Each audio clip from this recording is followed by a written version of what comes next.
I have spent the recess attending town meetings, maybe, or maybe not, maybe you've heard of it. On Tuesday in Lebanon, I was astounded, and I've been in this work for a long time, to find 3 networks, CNN, MSNBC, and Fox, covering the entire session. Even the surfers couldn't find any place else to go. And while the USA Today has on its front page members of the Congress unwilling to face hostile audiences, that's all I've been doing all week, 4 of them. And I've carried the president's message. Let's return, you mentioned the town halls. Let's return, though, to health care, which is on everyone's mind. Fine.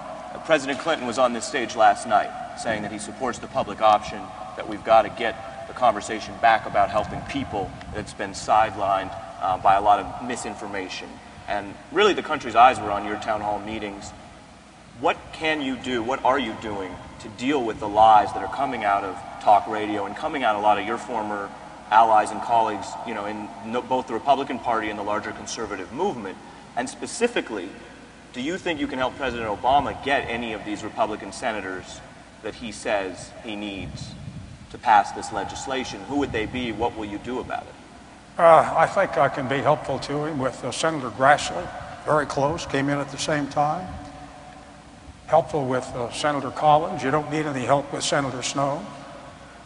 With Senator Enzi, with Senator Voinovich, with quite a few of them. But what I could do this week, I have done. I have gone out and put my neck on the line.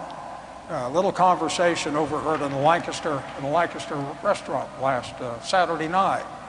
That's close to Lebanon, where we had the meeting on Tuesday. A group of men were talking. We don't like what the congressmen are doing. We ought to go out to do them in. Actual death threat there.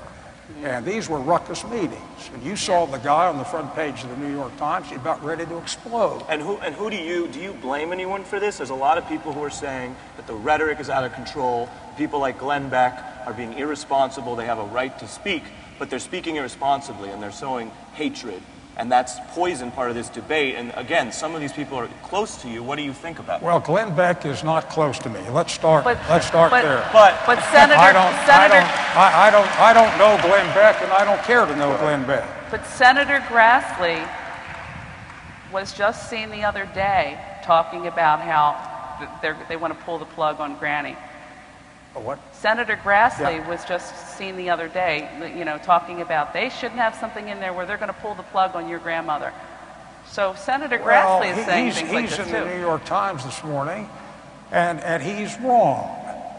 The proposal to give counseling on advance directives and living wills is as pure as ivory snow. Nobody should decide for anybody else what kind of medical care they'll get in the last few days of their lives. But to have an opportunity to be counseled with your family before you're in extremis is absolutely correct. And the last line is, in the Times today, Grassley says nobody should pull the plug on Grandma. Well, the next time I see Chuck Grassley, in fact, I'll tell you this, I will call him up today. I think his position, I think his position, I won't characterize it beyond saying that it's not correct.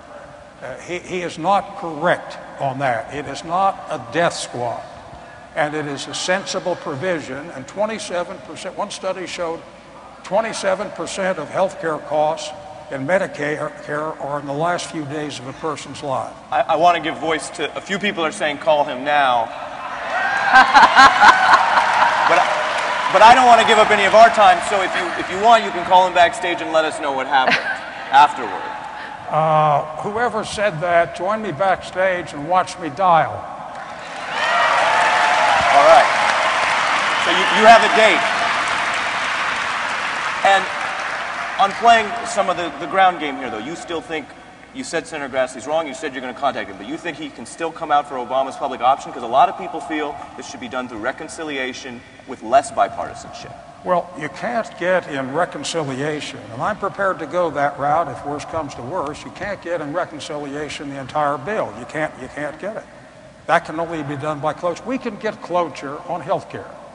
There will be, I predict, and I predict confidently, which I don't ordinarily do, that there are 60 votes for cloture.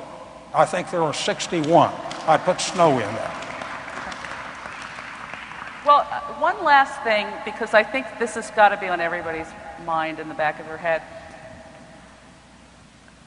At what point did the discourse in the Republican Party become about winning at all costs rather than actually working together with Democrats to make the country better?